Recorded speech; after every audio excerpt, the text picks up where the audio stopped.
अच्छा ही बहुत सुंदर हम जो गीत लेकर के आ गए हैं। और नया नया हो तो जाकर यूट्यूब पर सब्सक्राइब करिएगा, और पुराना हो तो जा कर के फेसबुक पर फॉलो कीजिएगा।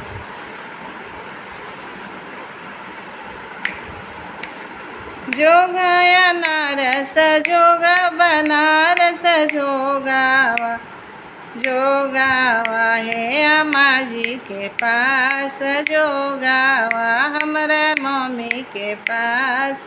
जो ऐसा न जोग तू लिहाए आमा दूल्हा, ऐसा न जोग तू लिया आमा दूल्हा। सड़िया पीछस हमार दूल्हा, सड़िया पीछस हमार दूल्हा।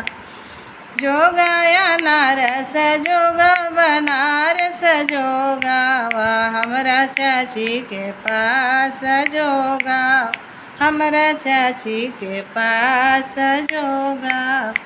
ऐसा न जोग तू लिहाए चाची दूल्हा, दूल्हा मानस कहना हमारा दूल्हा मानस का।